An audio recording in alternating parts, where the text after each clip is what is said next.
Jika Arteria Dahlan ini tidak diberikan sanksi, itu akan merembet pada tuntutan agar PDIP dibubarkan. Mengingat apa? Ini delik yang dilakukan oleh Arteria Dahlan itu kan terjadi dalam rapat yang jelas dia mewakili organisasi politik bernama PDIP. Ya. Iya. Jadi ini sebenarnya bukan persoalan urusan pribadi. Kalau kita mau tarik-tarik ya bisa aja. Penganggota FPI yang kemudian itu bisa FPI-nya dibubarkan kok.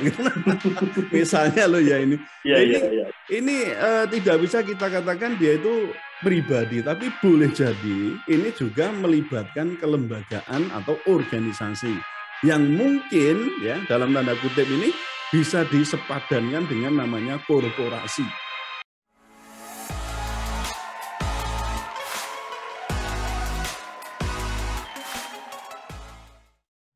Assalamualaikum warahmatullahi wabarakatuh, Puan dan Tuan. Balik lagi di segmen Tanya Profesor di channel yang radikal, ramah, terdidik, dan berakal. Tentunya dengan profesor yang juga radikal, Prof. Suteki. Assalamualaikum, Prof. Waalaikumsalam warahmatullahi wabarakatuh. Prof. Suteki, iya, saya tuh kedapati berita viral ya. Terkhusus saya karena saya itu orang Sunda. Jadi agak kaget nih.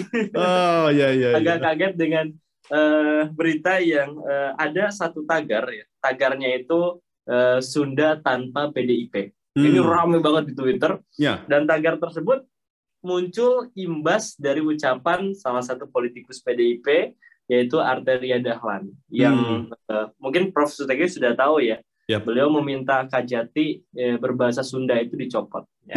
Dan ini menuai banyak polemik sampai kemudian Kang Emil ya, kemudian juga seniman-seniman Sunda itu pada rame sekali. Betul. Kemudian tanda tagar ya Sunda tanpa PDIP itu kalau kemarin tuh masih bercokol di trending topik ya hingga mungkin tengah malam ya masih kemudian rame ya. Dan bahkan beberapa tweet itu menunjukkan beberapa kecaman atas pernyataan dari Pak Arteria Dahlan yang meminta Kapolri, yang meminta Kejati dicopot ya, yang berbahasa Sunda. Nah, ini ramai pisan, Prof. Ramai banget. Ramai pisan. Ramai pisan. Sampai-sampai, wah ini di timeline itu hampir semuanya tentang ini. Salah satunya hashtag Sunda tanpa PDIP.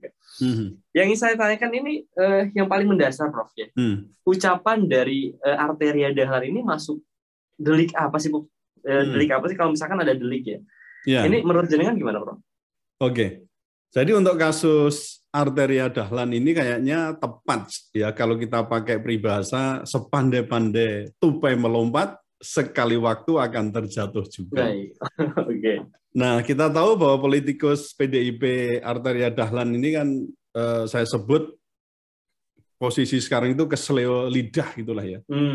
Soal permintaan kepada Kejagung agar Kejati yang menggunakan bahasa Sunda ketika rapat dengan Komisi 3 ya kalau nggak salah itu ya, itu dicopot. Nah, hal itu ternyata juga berbutut panjang tadi Anda sebutkan itu.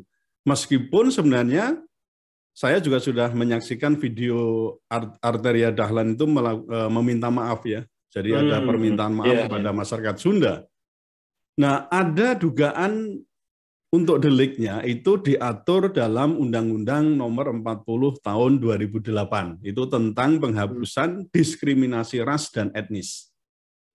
Nah, jadi kalau menurut pasal 4 Undang-Undang Nomor 40 Tahun 2008 itu yang dimaksud dengan tindakan diskriminatif ras dan etnis itu bisa berupa memperlakukan pembedaan, pengecualian, pembatasan atau memilih berdasarkan pada ras dan etnis yang mengakibatkan pencabutan atau pengurangan pengakuan perolehan atau pelaksanaan hak asasi manusia dan kebebasan dasar dalam suatu kesetaraan di bidang sipil, politik, ekonomi, sosial, dan budaya. Atau di sini juga menunjukkan kebencian atau rasa benci kepada orang karena perbedaan ras dan etnis yang berupa perbuatan. Misalnya ya, kalau yang terkait dengan Arteria Dahlan ini misalnya berpidato, mengungkapkan atau melontarkan kata-kata tertentu di tempat umum atau tempat lainnya yang dapat didengar orang lain. Nah, jadi kalau kita lihat di delik ini, saya kira juga bisa kita masukkan ke delik terkait dengan ras dan etnis ini. Nah, ini nanti kan soal pengembangannya bagaimana. Nah, itu tentu namanya dugaan itu kan harus nanti ada mulai pencarian alat bukti, permulaan bagaimana cukup dan tidak, itu tentu akan diselidiki. Tapi kalau menurut saya, kalau mau dimasukkan delik ini, saya kira bisa masuk. Oke, baik. Berarti ras dan etnis ya, Prof ya? Ya, betul. Oke, Prof, tapi kemudian saya tuh penasaran dengan Pak Arteria Dahlan ya. Jadi saya searching beberapa kasusnya, memang sosok ini politikus yang aktif dan lantang dan juga fenomenal sebetulnya. Iya, betul. Nah, jadi di kasus ini beliau meminta Kajati yang memakai bahasa Sunda dicopot. Ya. Sebelumnya ya beliau juga pernah ya kemudian protes ya karena tidak dipanggil yang terhormat oleh PK. Yeah. Juga beliau kalau 2019 itu ada kasus beliau pernah membentak ya hingga menyebut Prof. Emil Salim itu sesat. Jadi nah yang ingin saya tanyakan, jika ditinjau dari kode etik anggota Dewan, sebetulnya ada batasan atau ada pelanggaran nggak sih yang Pak Arteria Dahlan lakukan ini, Prof? Menurut Anda? Soal kode etik itu kita harus pahami dulu bahwa kode etik DPR itu adalah norma yang wajib dipatuhi oleh setiap anggota selama menjalankan tugasnya untuk menjaga apa? Martabat, kehormatan, citra, dan kredibilitas DPR. Nah, kalau diperhatikan ucapan Arteria Dahlan itu saya kira ya bisa dikatakan kasar dan mungkin dalam tanda kutip juga agak sedikit gila kehormatan itu ya. Kalau nggak disebut yang terhormat atau yang mulia atau bagaimana, itu agak bagaimana begitu. Kemudian yang terakhir ini terkait dengan saya pikir itu koreksi yang cukup kasar itulah ya. Sekaligus apa? Permintaan pencopotan atas dasar penggunaan bahasa daerah oleh Kajati tadi. Maka bisa dikatakan Arteria Dahlan ini telah melanggar kode etik. Khususnya itu yang terkait dengan hubungan dengan konstituen atau masyarakat. Nah, ini saya temukan di kode etik tahun 2012, nggak tahu ini kalau ada yang baru mungkin juga tidak terlalu jauh di situ. Di pasal 9 itu disebutkan bahwa anggota DPR maksudnya ya harus memahami dan menjaga kemajemukan yang terdapat dalam masyarakat, baik berdasarkan suku, agama, ras, jenis kelamin, golongan, keadaan fisik, umur, status sosial, status ekonomi, maupun pilihan politik. Nah, kemudian juga ada begini, Mas. Anggota DPR itu dalam melaksanakan fungsi dan tugas dan wewenangnya tidak diperkenankan berprasangka buruk. Nah, tadi kalau pidato dia itu apakah berprasangka buruk atau tidak? Atau bias terhadap seseorang atau sesuatu kelompok atas dasar alasan yang tidak relevan, baik dengan perkataan maupun dengan tindakan. Nah, ini dari dua hal ini saja kita bisa melihat bahwa oh itu berarti ada pelanggaran kode etik. Nah, gitu. Baik. Itu kode etik 2012 ya, Prof ya? Ya. Baik.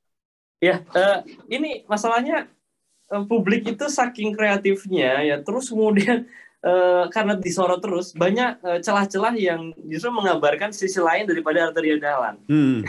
Contohnya nih, Prof, saya tuh dapati berita dari Tempo. Ya. Tempo itu ngelansir berita, geger plat palsu mobil Arteria Dahlan, ini diganti ke nomor asli. Yang ingin saya tanyakan, Prof, ini ringan aja, Prof.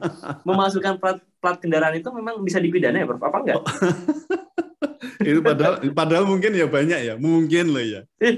Tapi aturan mengenai tanda nomor kendaraan bermotor atau TNKB itu kan sudah ada, yaitu diatur dalam peraturan Kepala Kepolisian Negara Republik Indonesia ya, nomor 5 tahun 2012 tentang registrasi dan identifikasi kendaraan bermotor.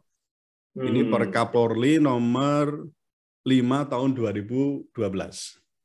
Nah, dalam pasal 39 itu disebutkan bahwa TNKB yang tidak dikeluarkan oleh Korlantas Polri, maka dinyatakan tidak sah dan tidak berlaku secara resmi. Ya, bisa dikatakan ini palsu gitu.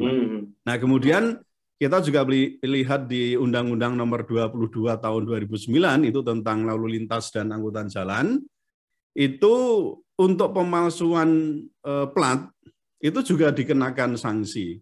Sanksinya itu ada di pasal 280 ya, 280. Kalau dia melanggar atau membuat nomor palsu dan seterusnya, itu ancamannya kurungan paling lama 2 bulan atau denda paling banyak 500.000. Jadi tetap ada sanksi lah, jadi tidak. Apalagi kalau ini memalsukan surat, itu sanksinya bisa malah bertahun-tahun, bisa mencapai 6 tahun. Tapi perdata mungkin ya Prof ya? Apa? Perdata ya berarti? Bukan, ini pidana. Oh, pidana ya? Ini lebih pidana, kurungan kok, bukan perdata. Oh, kurungan. Iya, betul. Jadi bisa sanksinya itu bisa denda, juga bisa kurungan. Oh, baik. Oke. Ini pertanyaan terakhir, Prof, dari saya. Balik lagi ke apa yang kemudian saya ungkapkan di awal, Prof. Ini terkait merembetnya kasus ya hingga ke induknya, ke PDIP. Ya. Dan kemudian ada di video-video viral, ya saya sudah dapat videonya. Jadi viral video pencabutan bendera PDIP di Jawa Barat. Ya. Dalam pandangan jenengan, akankah ini berpengaruh ke elektabilitas partai merah ini di masa mendatang, Prof? Ya, saya kok yakin ya, itu akan mempengaruhi elektabilitas PDIP. Bahkan tidak cuma itu. Jika Arteria Dahlan ini tidak diberikan sanksi, itu akan merembet pada tuntutan agar PDIP dibubarkan. Mengingat apa? Ini delik yang dilakukan oleh Arteria Dahlan itu kan terjadi dalam rapat yang jelas dia mewakili organisasi politik bernama PDIP. Kan? Iya, betul. Jadi ini sebenarnya bukan persoalan urusan pribadi. Kalau kita mau tarik-tarik ya bisa aja. Penganggota FPI yang kemudian itu aja bisa FPI-nya dibubarkan kok. Gitu. Misalnya loh ya ini. Ini tidak bisa kita katakan dia itu pribadi, tapi boleh jadi ini juga melibatkan kelembagaan atau organisasi yang mungkin ya dalam tanda kutip ini bisa disepadankan dengan namanya korporasi. Nah, jangan lupa di undang-undang tentang ras dan etnis tadi ya, itu diatur kalau itu tindak pidana itu dilakukan oleh korporasi, pidananya bisa berlipat-lipat, bahkan terjadi apa? Sampai pada pencabutan badan hukum organisasi. Nah, itu di pasal 19 itu jelas disebutkan. Jadi kalau dilakukan oleh tindak pidana itu dilakukan oleh korporasi, itu syaratnya begini, dilakukan oleh korporasi apabila tindak pidana tersebut dilakukan oleh orang-orang yang bertindak untuk dan atau atas nama korporasi atau untuk kepentingan korporasi, baik berdasarkan hubungan kerja maupun hubungan lain, bertindak dalam lingkungan korporasi tersebut, baik sendiri maupun bersama-sama. Nah, kalau ini dilakukan, maka ya yang dituntut bukan pribadi, tapi termasuk organisasi atau kelembagaan tadi. Nah, hukumannya itu berat itu, Mas ya. Jadi yang tadi saya sebutkan itu, untuk denda aja bisa, denda dan pidananya itu bisa ditambah dengan 1/3 gitu. Nah, kalau untuk pelaku korporasi ini sanksi bisa berupa penjara bagi pengurus plus denda 3 kali lipat ditambah ada pidana tambahan yaitu berupa pencabutan izin usaha dan pencabutan status badan hukum. Ya, jadi ini nggak sembarangan ini ya. Jadi kalau makanya kan persoalan ras dan etnis ini kan sangat penting karena mengingat kita ini kan negara dengan kemajemukan yang sangat tinggi, maka prinsip toleransi itu memang harus dikemukakan supaya kerukunan umat, persatuan dan seterusnya itu tetap terjaga, itu prinsipnya. Katanya Bhinneka Tunggal Ika. Kan gitu lah.